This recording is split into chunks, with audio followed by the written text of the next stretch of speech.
आप सबको जय मसीह की। Bible stories Hindi YouTube channel पर आप सबका स्वागत है। आज मैं आपको पौलुस और सिलास के बंदीगृह से मुक्ति की घटना का संक्षिप्त विवरण बताने वाली हूँ, जो आपको प्रेरितों के काम की पुस्तक के 16 अध्याय में 16 से 34 वचन में देखने को मिल जाएगा।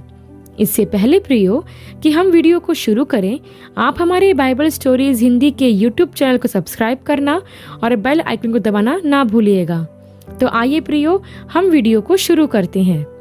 यह उस समय की बात है जब संत पौलुस अपनी दूसरी प्रचार यात्रा में फिलिप्पी नगर में आए थे, जहां प्रभु ने लुदिया के हृदय को खोला और उसने व उसके घराने के लोगों ने प्रभु पर विश्वास किया था।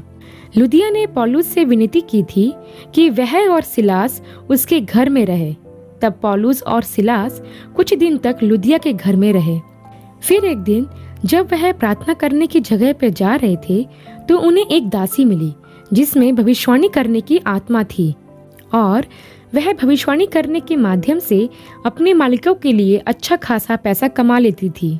प्रियो, आज के समय में भी हमें ऐसे लोग देखने को मिलते हैं जो भविष्यवाणी के वरदान का उपयोग करके लोगों को लूटने का काम करते हैं। प्रियो, मैं आपको बता दूं कि उस दासी में भविष्यवाणी करने का वरदान नहीं था। वह भविष्यवाणी करने वाली दुष्ट आत्मा से ग्रसित थी। हमें यहाँ यह भी समझना है प्रियो कि अंधकार की शक्तियों के द्वारा आज भी बहुत से चिन्ह और चमत्कार किए जाते हैं और कई लोग इसके द्वारा पैसा भी कमाते हैं। आपने भविष्य बताने वाले कई तांत्रिकों और ज्ञानी पंडितों को देखा ही होगा, जो क्रिस्टल बॉल, टैरो कार्ड, हाथों की रेखा तथा ग्रह नक्षत्रों के द्वारा लोगों का भविष्य देखते हैं। प्रियो, ये सभी तरीके दुष्ट आत्माओं के द्वारा प्रेरित है। विश्वासी होने के नाते हमें इन सब चीजों से दूर रहना है। इसके साथ ही मैं आपको बता दूं कि आज मसीह में भविष्यवाणी के वरदान का उपयोग करके कई सारे प्रचारक अपना जेब भरने में लगे हुए हैं और लोग भी आंख बंद करके ऐसे लोगों के पीछे भाग रहे हैं। देखा जाए तो आज चाहे मसीही हो या गैर मसीही, सब अपना भविष्य देखना चाहते हैं और अपने भविष्य के बारे में जानना चाहते हैं कि उनके साथ आने वाले दिनों में क्या होगा, उनके जीवन में क्या अच्छा और क्या बुरा होने वाला है। वह इस बात को जानने का प्रयास करते हैं। लेकिन प्रियो, जो सच्चे परमेश्वर को मानते हैं उन्हें अपना भविष्य जानने की आवश्यकता नहीं होती, क्योंकि वो यह जानते हैं कि यदि परमेश्वर उनके साथ है तो उनका फ्यूचर ब्राइट है। प्रियो, मैं आपको प्रोत्साहित करना चाहती हूँ कि किसी भविष्यवाणी के पीछे ना भागे, क्योंकि मैं विश्वास करती हूँ कि पवित्र बाइबल में की गई भविष्यवाणियों से और कोई भविष्यवाणी बड़ी नहीं है। और किसी के द्वारा आपको बताई गई कोई भविष्यवाणी पूरी हो या ना हो, पर याद रखिए कि अंतिम न्याय और प्रभु के दोबारा आने की भविष्यवाणी जरूर पूरी होगी। तब हम आगे देखते हैं प्रियो कि जब पौलुस और सिलास प्रतिदिन उस मार्ग से गुजरते थे तो वह भावी कहने वाली दासी उनके पीछे पीछे चिल्ला चिल्ला कर यह कहती थी, यह मनुष्य परम प्रधान परमेश्वर के दास हैं जो हमें उद्धार के मार्ग की कथा सुनाते हैं। वह बहुत दिन तक ऐसा ही करती रही, परंतु जब पौलुस दुखी हुआ तो उसने मुड़कर उस आत्मा से कहा, मैं तुझे यीशु मसीह के नाम से आज्ञा देता हूँ कि उसमें से निकल जा। और वह आत्मा उसी समय उस दासी के अंदर से निकल गई। जब उसके मालिकों ने यह देखा कि धन की कमाई की आशा जाती रही तो उन्होंने पौलुस और सिलास को पकड़कर प्रधानों के पास ले गए और उनसे कहने लगे कि ये लोग जो यहूदी है हमारे नगर में बड़ी हलचल मचा रहे हैं और ऐसी बातें बता रहे हैं जिन्हें हम रोमियों के लिए मानना ठीक नहीं है। तब भीड़ के सब लोग पौलुस और सिलास के विरोध में इकट्ठे होकर चढ़ आए और हाकिमों ने उनके कपड़े उतार कर उन्हें बेत मारने की आज्ञा दी और उन्हें बहुत बेंत लगाकर बंदी गृह में डलवा दिया। और एक दरोगे को आज्ञा दी कि उनकी चौकसी करे और उन्हें कैद खाने की भीतरी कोठरी में रखा गया तथा उनके पांव काठ में ठोक दिए। प्रियो, यहाँ हम ध्यान दें, उस दासी में जो आत्मा थी वह प्रभु यीशु को जानती थी। वह जानती थी यीशु कौन है और वह क्या कर सकता है। सारी दुष्ट आत्माएं प्रभु यीशु को अच्छी तरह से जानती थी और कौन प्रभु का है और कौन नहीं उसे वह पहचानती है। यहाँ इस दासी में जो आत्मा थी वह पौलुस और सिलास को पहचान लेती है, क्योंकि प्रियो, पौलुस और सिलास प्रभु यीशु के अभिषिक्त दास थे। जब वह दासी बार बार पौलुस को परेशान करने लगी तो पौलुस ने उस आत्मा को जो उसके अंदर थी यीशु के नाम से आज्ञा दी और वह उस दासी में से निकल गई। प्रियो, यह होता है पवित्र आत्मा के सामर्थ्य का कार्य। यहाँ पौलुस ने सिर्फ एक बार कहा और वह दुष्ट आत्मा उस दासी में से निकल गई। पौलुस को यहाँ चिल्लाने या यीशु के नाम का शोर मचाने की कोई जरूरत नहीं पड़ी। प्रियो, प्रभु यीशु ने हमें अंधकार की सारी शक्तियों पर अधिकार दिया है। प्रभु में हमें यह अधिकार है कि हम यीशु के नाम से दुष्ट आत्माओं को निकालने की आज्ञा दें, और वह निकलेगी भी, क्योंकि यीशु मसीह का नाम सामर्थ्य नाम है। उस यीशु नाम से शैतान आज भी कांपता है। इसलिए हमें यीशु मसीह के नाम से शैतान पर और उसकी शक्तियों पर विजय पाना है। वह यीशु नाम जिसने पौलुस के द्वारा काम किया वह आपके द्वारा भी काम करेगा। बस आपको प्रार्थना पूर्वक वह अधिकार पाना है। एक और बात प्रियो, जो हम यहाँ देखते हैं कि जैसे उस दासी के मालिकों को यह लगने लगा कि हमारी कमाई जाती रही, तो उन्होंने पौलुस और सिलास को पकड़वा दिया। प्रियो, जब आप शैतान के गढ़ को गिराओगे तो वह इसके बदले में आपको परेशान करने की कोशिश जरूर करेगा। शैतान उस नगर में पराजित हो रहा था, इसलिए उसने लोगों के मन में यह बात डाली कि पौलुस और सिलास को पकड़ा जाए।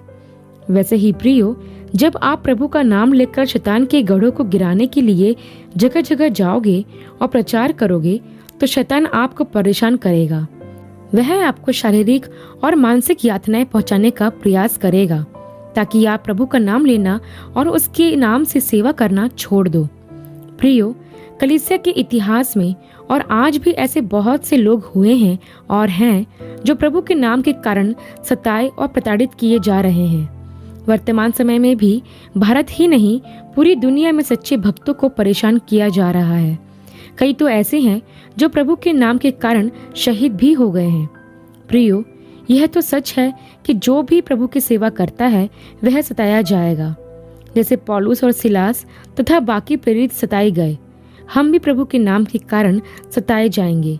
लेकिन प्रभु ने ऐसे लोगों को धन्य कहा है, और यदि हम प्रभु के नाम के कारण सताए भी जाते हैं तो यह हमारे लिए दुख की नहीं परंतु आनंद की बात है, क्योंकि यदि हम यहाँ प्रभु के नाम के कारण हानि उठाते हैं तो स्वर्ग में प्रभु ने इसके बदले हमारे लिए बड़ा प्रतिफल रखा है।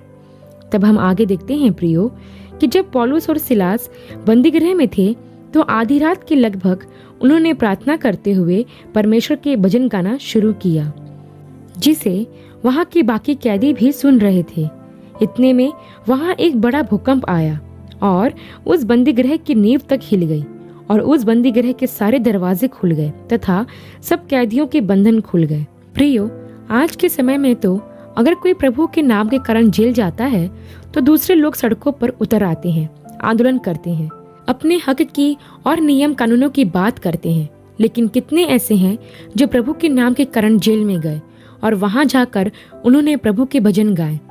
प्रियो, प्रभु के नाम के कारण जब भी हम पर सताव आता या हमें जेल में डाल दिया जाता है तो हम बहुत परेशान हो जाते हैं। हमें बहुत डर लगने लगता है कि अब हमारा क्या होगा। पुलिस ने हमें जेल में डाल दिया, अब तो हमारा नाम बदनाम हो गया। और फिर हम हमारे मित्र व रिश्तेदारों से विनती करते हैं कि हमें यहाँ से निकालने के लिए कुछ भी करो। लेकिन क्या हम उस परिस्थिति में भी प्रभु का धन्यवाद करते हुए उसकी आराधना करते हैं? प्रियो, बंदीगृह में डाले जाने से पहले पौलुस और सिलास को बेंत अर्थात कोड़ों से बहुत पीटा गया था। उनका शरीर जख्मों से भरा हुआ था, पैर काट में ठुके हुए थे, शरीर से खून बह रहा था। हो सकता है उनके घावों पर मक्खियां बैठ रही हो, उन्हें दर्द हो रहा हो, लेकिन ऐसी परिस्थिति में भी उन्होंने प्रभु की भक्ति करना और प्रार्थना करना नहीं छोड़ा। आज यदि आपके साथ ऐसा होता तो आप क्या करते? मैं जानती हूँ कि ऐसे समय में बहुत से लोग कानून का सहारा लेते, लेकिन पौलुस और सिलास ने कानून का नहीं प्रभु का सहारा लिया और उसी प्रभु ने बंदीगृह में उनके बंधन खोल दिए। मैं यह नहीं कह रही कि आप कानून का सहारा मत लो, लेकिन यह ध्यान रखो कि हमारी ओर से लड़ने वाला और हमें छुड़ाने वाला हमारा सामर्थी परमेश्वर यहोवा है। और यदि परमेश्वर हमारी ओर है तो मनुष्य हमारा कुछ नहीं कर सकता। तब हम आगे देखते हैं प्रियो कि जैसे बंदीगृह के सारे दरवाजे खुल गए और कैदियों के बंधन टूट गए, तो वह दरोगा जिसे उस रात चौकसी के लिए रखा हुआ था वह घबरा गया। उसे लगा कि सारे कैदी भाग गए और अब हाकिम मुझे प्राण दंड दे देगा। इसलिए उसने खुद को ही मारने के लिए अपनी तलवार खींची और अपने आप को मारना चाहा। तो जैसे ही वह आत्महत्या करने ही वाला था, पौलुस ने ऊंचे शब्द से पुकार कर कहा, अपने आप को कुछ हानि ना पहुंचा, क्योंकि हम सब यही हैं। तब वह दिया मंगवा कर अंदर जाता है और कांपते हुए पौलुस और सिलास के आगे गिर जाता है और उन्हें बाहर लाकर कहता है कि हे सज्जनों, उद्धार पाने के लिए मैं क्या करूं? तब उन्होंने उससे कहा, प्रभु यीशु मसीह पर विश्वास कर तो तू और तेरा घराना उद्धार पाएगा। प्रियो, यहाँ हम कितनी अद्भुत घटना देखते हैं। हम जानते हैं कि दरोगा अपने स्वभाव से बहुत कठोर और निर्दयी होते हैं। उस समय में भी यह दरोगा बहुत जुल्मी तथा निर्दयी रहा होगा, लेकिन हम देखते हैं प्रियो कि वह कैसे पौलुस और सिलास के सामने गिर जाता है। हाँ प्रियो, यही होता है जब हम अपना न्याय प्रभु के हाथ में सौंप देते हैं, तो वह हमारे सामने कठोर से कठोर व्यक्ति को भी झुका देता है। यही नहीं प्रियो, वह दरोगा बदनामी के डर से अपने आप को मारने वाला था, क्योंकि उस समय किसी की चौकसी से यदि कोई कैदी भाग जाता था तो न सिर्फ उसकी बदनामी होती थी, बल्कि उसे मृत्यु दंड भी दिया जाता था। और वह नहीं चाहता था कि उसकी बदनामी हो, इसलिए वह खुद को मारने की कोशिश करता है। लेकिन वह यह नहीं जानता था कि सारे कैदी कैद में ही हैं। जब पौलुस ने उसे आवाज लगाई तो वह डर गया और उसे आश्चर्य हुआ कि काठ व दरवाजे खुलने पर भी यह लोग यहाँ से नहीं भागे। वह समझ गया कि यह लोग परमेश्वर के सच्चे भक्त हैं और इनका परमेश्वर ही सच्चा तथा सामर्थी परमेश्वर है। इसलिए वह कहता है कि उद्धार पाने के लिए मैं क्या करूं? प्रियो, आज यह प्रश्न हर कोई पूछ रहा है कि मैं उद्धार कैसे पाऊं, और इस सवाल का जवाब वह पूरी दुनिया में खोज रहा है, इधर उधर भटक रहा है। लेकिन मैं बता दूं कि इस सवाल का जवाब यीशु मसीह है। उद्धार पाने के लिए कहीं भी भटकने, कहीं भी जाने या किसी भी प्रकार के कर्म कांड करने की आवश्यकता नहीं है। बस प्रभु यीशु मसीह पर विश्वास करना है, क्योंकि लिखा है कि स्वर्ग के नीचे और पृथ्वी पर एक ही नाम है जिससे हम उद्धार प्राप्त कर सकते हैं, और वह है यीशु नाम। और यह भी लिखा है कि जो भी प्रभु का नाम लेगा वह उद्धार पाएगा। प्रियो, पापों की क्षमा और उद्धार सिर्फ यीशु मसीह ही दे सकते हैं। इसलिए जो उस पर विश्वास करता है वह उद्धार पाता है, जैसा उस दरोगा ने प्रभु पर विश्वास किया और उसके पूरे घराने ने उद्धार भी पाया। तब हम आगे देखते हैं प्रियो कि पौलुस और सिलास ने उस दरोगा के घर के पूरे लोगों को प्रभु का वचन सुनाया, और रात को उसी घड़ी दरोगा ने उन्हें ले जाकर उनके घाव धोए और अपने घर के सब लोगों समेत तुरंत बपतिस्मा लिया। तब उस दरोगा ने उन्हें अपने घर में ले जाकर उनके सामने भोजन रखा और सारे घराने समेत प्रभु परमेश्वर पर विश्वास किया। प्रियो, इस पूरी घटना में हम देखते हैं कि प्रभु के विश्वास योग्य लोग सताए तो जाते हैं, परंतु परमेश्वर का आनंद व शांति उनसे कोई नहीं छीन सकता। पौलुस और सिलास बंदीगृह में थे, लेकिन फिर भी वह बहुत आनंदित थे। संसार की कोई भी ताकत उन्हें परमेश्वर के प्रेम से अलग नहीं कर सकी। यही नहीं प्रियो, इस कठिन समय में परमेश्वर ने उन्हें अनुग्रह भी प्रदान किया ताकि वह इस कठिन परिस्थिति का सामना कर सके। प्रियो, सबसे महत्वपूर्ण बात जो हम इस घटना में सीखते हैं कि जब हम मुसीबतों में, बीमारियों में, दुख और पीड़ा में भी धन्यवाद के साथ प्रभु की स्तुति करते हैं तो हमारे सारे बंधन खुल जाते हैं। जब हम आनंद के साथ उसकी स्तुति आराधना करते हैं तो हमारे जीवन के सारे बंधन टूट जाते हैं, फिर चाहे वह किसी भी प्रकार का बंधन क्यों ना हो। इसलिए प्रियो, मैं आज आपको प्रोत्साहित करना चाहती हूँ कि आज आप भले ही कर्ज के बंधन में जकड़े हुए हों, बीमारी के बंधन में जकड़े हुए हों या गरीबी और दुख के बंधन में जकड़े हुए क्यों ना हो, प्रभु की स्तुति करना शुरू करें। जब आप ऐसी परिस्थिति में भी प्रभु की स्तुति करेंगे तो विश्वास कीजिए आपके सारे बंधन टूट जाएंगे और आप प्रभु के छुटकारे को प्राप्त करोगे। आशा करती हूँ प्रियो, पौलुस और सिलास की यह घटना आपके लिए आशीष का कारण रही होगी। अगली वीडियो में आप सबसे फिर मुलाकात होगी। तब तक के लिए आप सबको जय मसीह की।